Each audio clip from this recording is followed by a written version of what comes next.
चलिए ध्यान देते हैं, इसको हटा देते हैं। आज हम लोग नरेशन पढ़ेंगे, ठीक है, ध्यान देंगे।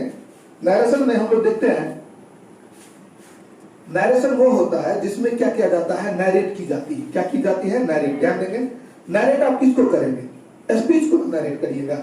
तो आप जिस स्पीच को नरेट करिएगा वही क्या कहलाएगा, नरेशन, ठीक है। लेकिन जबकि आप आगे देखेंगे, जिसको आप स्पीच को नरेट करेंगे वो स्पीच दो हो सकता है, या तो वो डायरेक्ट स्पीच हो सकता है या फिर वो इनडायरेक्ट स्पीच हो सकता है। Is that clear? तो आपको ये देखना है सबसे पहले कि नरेशन वो है जिसमें हम लोग क्या करते हैं, नरेट करते हैं। क्या करते हैं, किसको नरेट करेंगे, किसको, किसी स्पीच को। बस ये याद रखिएगा कि नरेशन वो है जिसमें नरेट की जाती है, यानी नरेट का मतलब हो गया टू से और या टू स्टेट, ठीक है ना। ये कह सकते हैं बोलना या फिर सुनाना या फिर कहना। Is that clear? उसे ही हम क्या कहेंगे, नरेशन। इस नरेट के जगह जो नरेट वर्ड है, नरेट, इस नरेट के जगह आप चाहे तो ये वर्ड का प्रयोग कर सकते हैं, असर्शन, ASSERTION, असर्शन। तो ये इसका सिमिलर वर्ड है जिसको हम बोल सकते हैं सिनोनिम्स। स्टेटमेंट का भी प्रयोग कर सकते हैं इसके जगह, और इसके जगह इसको प्रयोग कर सकते हैं। ठीक इसी प्रकार से डिक्लेरेशन का भी प्रयोग कर सकते हैं नरेट के जगह। तो नरेशन में हम लोग क्या करते हैं, नरेट करते हैं। क्या करते हैं, तो नरेट किसको करेंगे, स्पीच को। किसको करेंगे, वो स्पीच कौन कौन सा हो सकता है, या तो वो डायरेक्ट स्पीच या फिर वो, ठीक है, ये समझ में आ रहा है। तो या तो वो डायरेक्ट स्पीच हो सकता है या फिर वो इनडायरेक्ट। और एक चीज ध्यान देंगे, ये जो नरेशन है ना, वो नरेट वर्ड से ही बना है। किससे बना है, नरेट वर्ड से ही। तो कोई अगर नरेशन भी बोल रहा है तो इसका मतलब भी क्या हो जाएगा, टू स्टेट समथिंग और to say something, we can say that. Okay, are you getting my point? So I remove this, इसे मैं हटा देता हूं, ठीक है। आप फर्स्ट पार्ट में देखेंगे, इसके डेफिनेशन पे बात करेंगे अभी, फिर हम डायरेक्ट स्पीच और इनडायरेक्ट स्पीच के भी डेफिनेशन पर बात करेंगे। ध्यान देंगे, कह रहा है नरेशन वो है, ग्रामर का वो अध्याय जिसके अंतर्गत हम लोग क्या करते हैं, तो नैरेटिंग करने के तरीकाओं को अध्ययन करते हैं, ठीक है ना। किसके करने को, सुनाने के तरीका को अध्ययन करते हैं, ठीक है ना। एक स्पीच के सुनाने के तरीका का अध्ययन करते हैं, उसे हम लोग क्या कहेंगे, नरेशन, ठीक है। देखेंगे,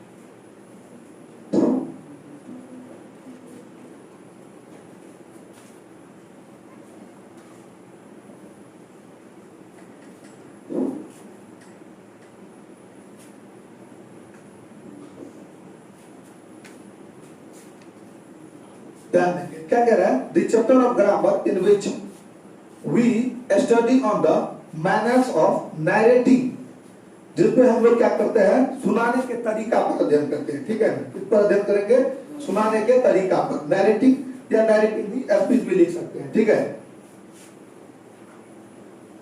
यहां आगे बढ़ा देते हैं, नैरेटिंग दी स्पीच कर दीजिए, दैट इज कॉल्ड नरेशन, ठीक है। हिंदी में लिख दे, क्या लिख दे,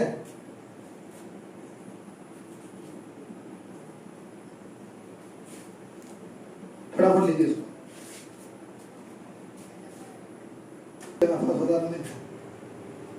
लिख लिए। चलिए ध्यान देंगे, तो हमने ये बताया, the chapter of grammar in which we study of the manners of narrating the speech that is called narration. Grammar का वो अध्याय जिसके अंतर्गत हम स्पीच को सुनाने के तरीकाओं पर अध्ययन करते हैं। स्पीच के सुनाने के तरीकाओं पर अध्ययन करते हैं। जैसे एक एग्जांपल देखेंगे, कह रहा है, he said to me I want to be a doctor. कह रहा है, he said to me I want to be a doctor. ये एक स्पीच है जिसको मैंने आपको सुनाया। आप इसको आगे पढ़ेंगे, आपको समझ में आ जाएगा। इसको हम बोलते हैं डायरेक्ट स्पीच। क्या बोलते हैं, डायरेक्ट स्पीच। आपने अभी झलक देखा था इससे पहले कुछ, लेकिन जब इसी का इनडायरेक्ट कर देंगे तो क्या हो जाएगा। अभी आपको सीखना नहीं पड़ता, अब ये देखेंगे कि ऐसे बोला जाता है तो वो इनडायरेक्ट स्पीच हो जाता है।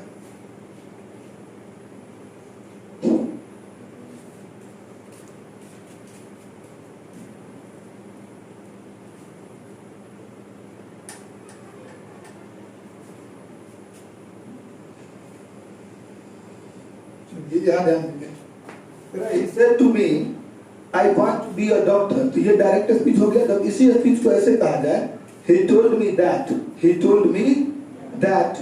he wanted to be a doctor। तो इस कंडीशन में जब इस बात को फ्रेमिंग किया गया तो एक तो डायरेक्ट हो गया, तो दूसरा क्या हो जाएगा, इनडायरेक्ट स्पीच। हम आपको बार बार क्या सिखा रहे हैं कि ग्रामर का एक ऐसा अध्याय जिसके अंतर्गत हम लोग किसको अध्ययन करेंगे, नैरेटिंग करने के तरीका को, ठीक है ना। मतलब एक स्पीच के नैरेट कैसे किया जाएगा उसके तरीका पर अध्ययन करेंगे।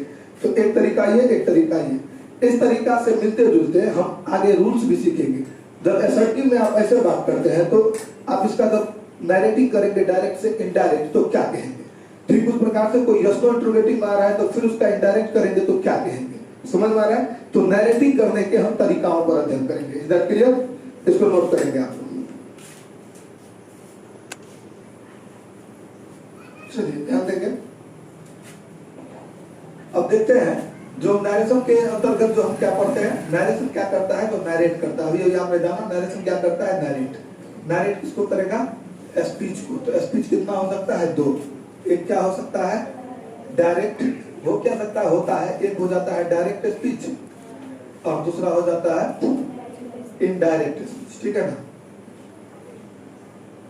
चलिए हम पहले जानते हैं डायरेक्ट स्पीच क्या है। तो आप लोग पहला एंट्री डाल देंगे डायरेक्ट स्पीच का।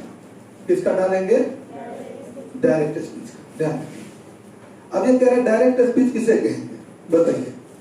तो कह रहा है the speech which is expressed without any changing, ठीक है ना। एक ऐसा स्पीच जिसमें बिना कुछ बदलाव किए हुए व्यक्त किया जाएगा। और एक चीज ध्यान रखेंगे, this is the speech which always in this sentence inverted comma comes.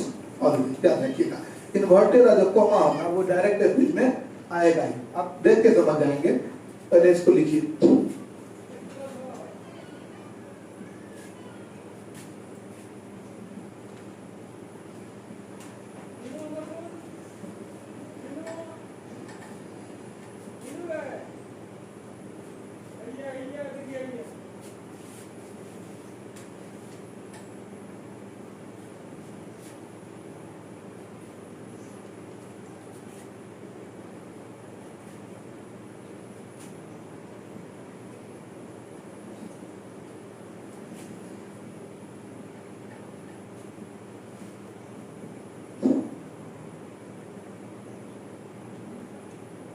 चलिए यहां ध्यान देंगे। देखिए the speech which is expressed without any changing, जिसमें बिना कुछ बदलाव किए हुए, किसके, तो उस शब्दों को बिना कुछ बदलाव किए हुए व्यक्त किया जाता है। जैसे एक एग्जांपल ले लेते हैं और यहां लिख देते हैं,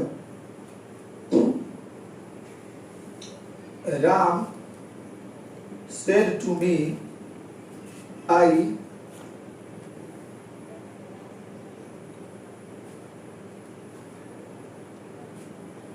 wanted to play क्रिकेट, ठीक है। ऐसे देखिए, अगर आप गौर से देखेंगे तो इसमें कोई बदलाव नहीं किया गया, सीधा ऐसे आया है। ये हुआ डायरेक्ट स्पीच। कैसे हो गया, तो इसमें कोई बदलाव नहीं किया गया है, इस पूरे वाक्य में कोई बदलाव नहीं किया गया है। दूसरा एक बात देखना है कि इस तरह का जो वाक्य होगा उसमें ये देखिएगा इन्वर्टेड अ कॉमा, ये देखिएगा क्या देखना है, इन्वर्टेड अ कॉमा। ये ध्यान रखेंगे, ये इन्वर्टेड अ कॉमा आएगा। इसको हम लोग बोलते हैं इन्वर्टेड, इसको हम लोग बोलते हैं कॉमा। इन्वर्टेड अ कॉमा सबसे घिरा रहेगा, मतलब वो बात में इन्वर्टेड कॉमा आएगा। तो समझ जाइएगा ये डायरेक्ट स्पीच है, इसमें कोई बदलाव नहीं किया गया है। लेकिन जब इसी को बदल दिया जाएगा तो वो क्या हो जाएगा, इनडायरेक्ट। अभी देखेंगे, पहले इसको नोट कर लीजिए। देखिए क्या, देखिए ये तो डायरेक्ट स्पीच था, दूसरा लीजिए इनडायरेक्ट स्पीच। तो मैं थोड़ा सा इसमें ठीक कर देता हूं, आप पूरा लिख लेंगे इसको।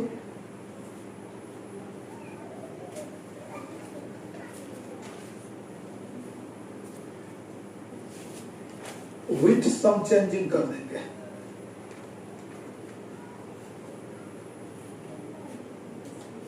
दैट इज कॉल्ड, जो डायरेक्ट स्पीच था वो क्या हो जाएगा, इनडायरेक्ट स्पीच। ठीक है, अभी मैं दिखा रहा हूँ, इसका इनडायरेक्ट स्पीच कर देता हूँ, फिर मैं इसको मिटा दूंगा, नहीं तो ऐसे मिल जाएगा, फिर दिक्कत हो जाएगी। क्या हो जाएगा, अभी आपको ये नहीं समझना ये कैसे बनता, बस अब ये लिख लीजिए इसका इनडायरेक्ट स्पीच ऐसे लिखा जाएगा।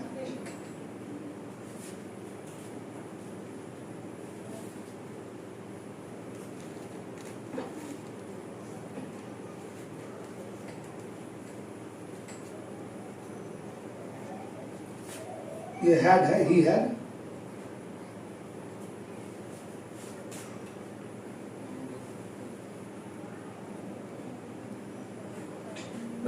ठीक है, ये ऊपर वाला को मिटा देता हूँ, क्योंकि ऊपर वाला डायरेक्ट स्पीच था, अब ये हो गया आपका इनडायरेक्ट स्पीच। ये इनडायरेक्ट स्पीच, शॉर्ट में मैंने लिख दिया इनडायरेक्ट स्पीच। तो कह रहा है इनडायरेक्ट स्पीच वो होता है जिसमें हम क्या करते हैं, जिसको एक्सप्रेस किया जाता है विद सम चेंजिंग, कुछ बदलाव के साथ उसको क्या किया जाएगा, व्यक्त किया जाएगा, उस शब्द में कुछ बदलाव करके व्यक्त किया जाएगा, उसे बोल देंगे indirect speech. Ram told me that he had wanted to play cricket. देखिए ना, पहलुका वाला में और इसमें थोड़ा सा चेंजिंग हो गया, अर्थ में कोई बदलाव नहीं होगा, क्योंकि हमने आपको पहले बताया ट्रांसफॉर्मेशन के अंतर्गत voice, narration, degree, remove to question tag, ये सब आ जाता है। ठीक है ना, तो जो भी चैप्टर आता है उसमें बताया गया था the chapter of grammar in which during the word or word order may be changed but the meaning of both sentences should not be changed, that is called transformation. मैंने ये बताया था, तो ट्रांसफॉर्मेशन के अंतर्गत ये भी आता है, इसीलिए उसके शब्द क्रम में बदलाव होगी, जब एक वाक्य को दूसरे वाक्य में बदलेंगे, लेकिन दोनों के अर्थ में कोई बदलाव नहीं होगी, उसे क्या बोल देंगे, ठीक है, ट्रांसफॉर्मेशन बोल देंगे। देखिए हालांकि यहाँ पर ये क्या है, नरेशन पढ़ रहे हैं, नरेशन में भी स्पीच को, डायरेक्ट स्पीच को और इनडायरेक्ट स्पीच को। डू फास्ट, लिखिए इसको, इनडायरेक्ट स्पीच, ये इसको ले लीजिए, ये इनडायरेक्ट स्पीच है यहाँ पर, ध्यान देंगे, हेलो आवाज नहीं, ध्यान देंगे। तो हमने अभी भी पढ़ा है नरेशन क्या किया जाता है, नरेशन के अंतर्गत नरेट की जाती है, किसको नरेट किया जाएगा, स्पीच को। स्पीच कितना प्रकार का होगा, डायरेक्ट स्पीच और डायरेक्ट स्पीच किसे कहेंगे, डायरेक्ट स्पीच किसे कहेंगे, एक ऐसा स्पीच जिसको क्या किया जाएगा, बिना कुछ बदलाव करके व्यक्त किया जाएगा, उसे बोल देंगे डायरेक्ट स्पीच। डायरेक्ट स्पीच को पहचानने का एक और तरीका है, उसमें देखिएगा कॉमा इन्वर्टेड सब आता है, ठीक है ना, तो समझ जाइएगा कि ये क्या है, डायरेक्ट स्पीच। अब हम इनडायरेक्ट स्पीच को देखते हैं। इनडायरेक्ट स्पीच वो होता है जिसमें कुछ बदलाव करके व्यक्त किया जाता है, इतना समझ गए। अब आप देखेंगे एक डायरेक्ट स्पीच के पार्ट को देखिए, एक डायरेक्ट स्पीच के पार्ट को देखिए। डायरेक्ट स्पीच के पार्ट ऑफ द सेंटेंस को देखिए, जो एक स्पीच का लिख देते हैं और उसके स्पीच के पार्ट ऑफ सेंटेंस को देखना है आपको। यहीं से हमारा मेन क्वेश्चन स्टार्ट होती है। नरेशन का कुछ रूल्स टिपिकल है, उसको ढंग से अगर बारीकी से अध्ययन करेंगे तो आसानी से आप प्रश्न को हल कर पाएंगे, नहीं तो आगे जाके हर एक रूल्स बड़ा अलग अलग है। ये वॉइस नहीं है कि लगातार 72 क्वेश्चन पर से ही जाएगा, याद रखिएगा। जैसे यहाँ एक एग्जांपल लेते हैं, Ram said to him, I would, कैसे चलता है, I will win the match, ठीक है ना। चलिए यहाँ ध्यान देंगे।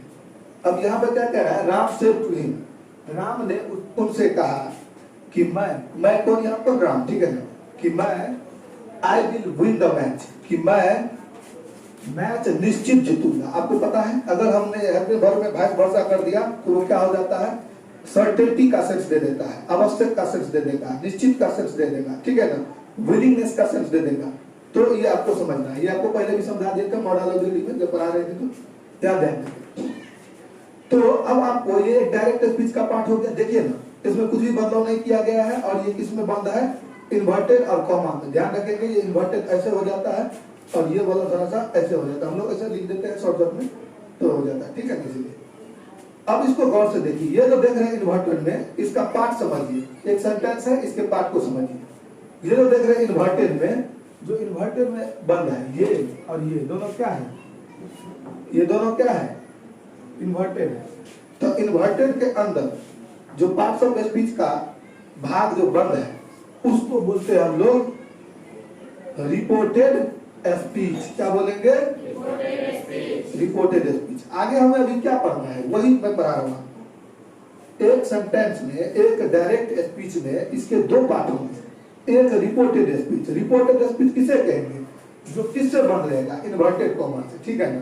देख लीजिए कॉमा यहाँ है, बेसिकली आप इन्वर्टेड कहेंगे, ठीक है ना, तो इन्वर्टेड से बंद रहेगा। लेकिन जो इन्वर्टेड के बाहर है, फ्री फ्रॉम है, उसे क्या बोलेंगे, रिपोर्टिंग वर्ब। क्या बोलेंगे, याद रखें। तो ये एक स्पीच है जो उसने कहा, इसको सुनाया जाना है, ये एक वर्ब है, रिपोर्टिंग वर्ब हो गया। बात समझ में। अब रिपोर्टिंग वर्ब किसे कहेंगे, रिपोर्टेड स्पीच किसे कहेंगे, नोट में कहेंगे तो हम लिख देंगे इसको, वैसे इसकी जरूरत है नहीं, आप वैसे भी समझ गए होंगे। रिपोर्टेड स्पीच वो है जो क्या होता है, इन्वर्टेड कोमा के भीतर होता है। रिपोर्टिंग स्पीच वो है जो क्या होता है, इन्वर्टेड कोमा के बाहर होता है, फ्री फ्रॉम होता है, उसमें कोई ऐसी नहीं आएगा कि वो घेरा हुआ रहेगा या कोष्ठ में बंद रहेगा। इज दैट क्लियर, समझ में आ रहा है। अच्छा, एक और बात ध्यान रखेंगे, ये चीज हम डायरेक्ट स्पीच में पढ़ रहे हैं, ये नहीं कि इनडायरेक्ट में पढ़ रहे हैं। डायरेक्ट से तो इनडायरेक्ट बनाना है, लेकिन डायरेक्ट स्पीच के बारे में पूरी जानकारी रहेगा तब ना बना पाइएगा, इसलिए ये सब हम पढ़ा रहे हैं, ठीक है। इसको आगे नोट करेंगे, ध्यान देंगे, हमने यहाँ लिख दिया, इसको समझ लीजिए। तो रिपोर्टेड स्पीच किसे कहेंगे, तो कह रहा था पार्ट ऑफ स्पीच और सेंटेंस, यानी सेंटेंस का वह भाग या पार्ट ऑफ स्पीच का वह भाग, ये कह लीजिए व्हिच इज क्लोज्ड, जो क्लोज रहता है, बंद होता है, किससे, इन्वर्टेड कॉमा से, खास करके वो इन्वर्टेड से बंद रहेगा। हालांकि ये आपका कॉमा हो गया, ये आपको हमने पहले भी बता दिया है, और फिर से आप देख लीजिए, ठीक है। इसे हम लोग बोलते हैं कॉमा, ये डबल एम है। दूसरा देखते हैं रिपोर्टिंग वर्ब, कह रहा था पार्ट ऑफ स्पीच या सेंटेंस, कॉमा दे देंगे, which is free from inverted comma, जो क्या होता है, इन्वर्टेड कॉमा से फ्री फ्रॉम होते हैं, किसी प्रकार के इन्वर्टेड कॉमा के अंदर नहीं आएगा, फ्री होगा। देखिए ना, ये इन्वर्टेड कॉमा के भीतर आया है, जबकि इधर का पार्ट क्या है, पूरा फ्री है, किसी प्रकार के इन्वर्टेड कॉमा से नहीं जुड़ा हुआ। आप बात समझ में। तो इसे भी हम लोग बोलेंगे डायरेक्ट स्पीच। डायरेक्ट स्पीच का एक ऐसा भाग जो इन्वर्टेड कॉमा से फ्री हो, और रिपोर्टिंग वर्ब। डायरेक्ट स्पीच का वो भाग जो क्या हो, इन्वर्टेड कॉमा के भीतर हो, उसे क्या बोलेंगे, रिपोर्टेड स्पीच। समझ में आ रहा है। आई होप आप इसको समझ गए होंगे। अगले क्लास में हम इसके अगले रूल पर चर्चा करेंगे।